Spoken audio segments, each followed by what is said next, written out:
자, 이번 시간에는 아니죠. 자, 지난 시간에는 도커를 이용해서 아파치와 PHP 개발 환경이 설치되어 있는 컨테이너를 띄워보는 방법에 대해서 알아보았는데요.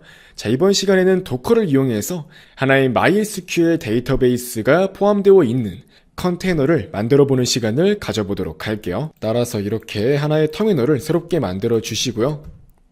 지난 시간까지 작업했던 거의 흔적을 지워줄 수 있도록 할게요. 따라서 모든 도커 컨테이너를 삭제하기 위해서 자, 이렇게 rm 명령을 넣을 수 있도록 할게요. 자, 이렇게 모든 도커 컨테이너를 제거해 주었고요. 그 다음 이제 이어서 모든 도커 이미지 또한 다 그냥 제거해 주겠습니다. 완전히 그냥 다 제거해 버렸어요. 그래서 이렇게 도커 이미지와 컨테이너 모두 아무것도 안 남아있는 걸 확인할 수 있죠. 자, 이제 우리는 MySQL 도커 컨테이너를 띄워볼 수 있도록 할 건데요. 자, MySQL 같은 경우는 기본적으로 도커 허브에 존재하는 이미지이기 때문에 우리는 별도의 가정 없이 즉시 MySQL 이미지를 다운로드 받아서 사용할 수 있습니다. 바로 한번 run 명령을 이용해서 우리 서버의 9876 포트와 MySQL의 기본 포트인 3306 포트를 연결할 수 있도록 하고요.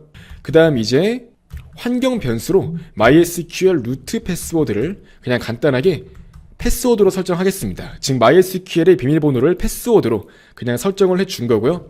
이제 이렇게 MySQL 5.6 이미지를 다운로드 받아서 바로 실행까지 시킬 수 있도록 해볼게요. 자, 이렇게 실행을 해보시면은 MySQL 5.6을 도커허브로부터 다운로드를 받아서 자, 이렇게 성공적으로 실행까지 시켜보았습니다. 바로 한번 도커 컨테이너를 확인해 보니까 자, 우리 호스트의 9876 포트와 이 컨테이너의 3306 포트가 연결된 걸 확인할 수 있어. 바로 한번 도커 컨테이너의 MySQL에 접속해 볼 수 있도록 할게요. 일단 컨테이너에 접속하기 위해서 exec 명령을 이용해서 해당 컨테이너에 접속할 수 있도록 할게요. 자, 이렇게 bash 명령을 실행할 수 있도록 해서 실제로 해당 컨테이너에 접속한 것과 같은 효과를 낼 수 있는데요. 자, 이렇게 컨테이너에 접속을 했습니다. 자, 바로 한번 MySQL을 실행해서 접속할 수 있도록 할게요. 자, 비밀번호로는 방금 전에 제가 이렇게 패스워드로 설정을 했죠. 그래서 이렇게 패스워드 그대로 입력해서 로그인을 할 수 있고요. 자, 이제 여기에서 하나의 데이터베이스를 만들어 줄 거예요. 테스트라는 이름으로 데이터베이스를 만들어 보았고요. 자, 데이터베이스 명단을 확인해 봤더니 테스트라고 정상적으로 들어가 있는 걸 확인할 수 있네요.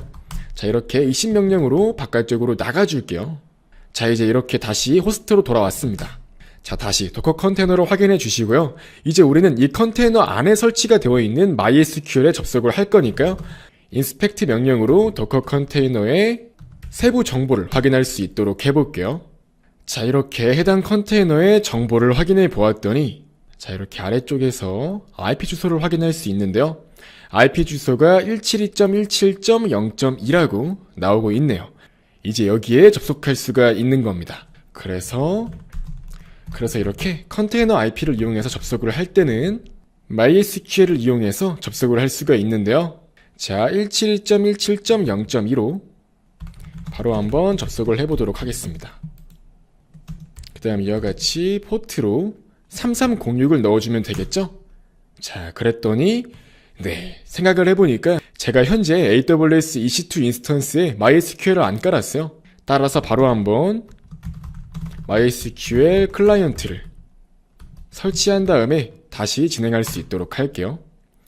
자, 이렇게 MySQL을 먼저 설치하고 자, 이제 설치가 됐으니까 다시 컨테이너에 포함되어 있는 MySQL에 접속할 수 있도록 할게요. 자, 이렇게 비밀번호를 입력한 이후에 성공적으로 접속된 걸 확인할 수 있죠. 자, 이렇게 데이터베이스를 확인했을 때 아까 우리가 만든 테스트 데이터베이스까지 존재하는 걸 확인할 수 있죠. 또한 한 가지 방법이 더 있어요. 지금 보시면 우리가 도커 컨테이너에서 우리 호스트의 9876과 컨테이너의 3306을 서로 연결한 걸 확인할 수 있죠. 그래서 이렇게 그냥 호스트에 즉 자기 자신 127.0.0.1에 9876 포트로 접속을 해도 마찬가지로 동일하게 MySQL에 접속할 수 있다는 특징이 있는 겁니다. 자, 이제 이렇게 간단하게 MySQL 컨테이너를 만들어서 거기에 접속하는 방법까지 알아보았죠. 하지만 물론 도커 컨테이너 같은 경우는 언제든지 제거될 수 있고 사라질 수 있다는 점에서 일반적으로 도커 컨테이너를 MySQL 서버로서 이용하진 않습니다. 다시 말해서 MySQL은 말 그대로 다른 사용자들의 데이터가 영구적으로 기록이 될 수 있는 공간이어야 되기 때문에 컨테이너와 같이 일시적인 그러한 서버로서 MySQL을 이용하지 않아요. 그렇기 때문에 일반적으로 AWS RDS와 같은 그러한 데이터베이스 기능을 많이 이용하고요. 이에 대해서 다음 시간에 자세히 공부를 해볼 겁니다. 자, 아무튼 다시 이렇게 한번 MySQL에 접속을 해볼게요. 접속을 한 이후에는 관리자 역할로서 하나의 유저를 만들어 볼 건데요. create user라고 해서 테스트라는 이름의 유저를 만들어 줄 겁니다. 자, 그 다음 이렇게 비밀번호 또한 간단히 패스워드로 그냥 일단 설정을 해줄게요. 자, 그리고 해당 유저에게 권한을 줄 수 있도록 할 건데요. 자, 이렇게 테스트 계정에 권한을 주고 외부에서 접속할 수 있도록 설정을 할 겁니다. 자, 이렇게 권한을 적용할 수 있도록 해주시고요. 이제 바깥쪽으로 나오셔서 해당 컨테이너를 재시작할 수 있도록 하기 위해서 리스타트 명령을 이용해 줄 수 있도록 할게요. 자, 이렇게 재시작이 성공적으로 이루어진 걸 확인할 수 있고요. 자, 이제 한번 외부에서 실제로 데이터베이스에 접속할 수 있는지 테스트하기 위해서 이렇게 9876으로 포트를 열어줄 수 있도록 할게요. 이렇게 포트를 열어주고 이제 한번 실제로 외부에서 MySQL에 한번 접속할 수 있도록 할게요. 이제 이런 게 가능하다 정도만 알려드리려고 이렇게 실습을 해보는 거고요. 저 같은 경우는 데이터베이스 접속에 있어서 매우 간단히 사용할 수 있는 하이드 SQL을 이용해 볼 겁니다. 자, 전 이렇게 바로 호스트명으로 우리의 AWS EC2 인스턴스에 공인 IP를 넣어 주었고요.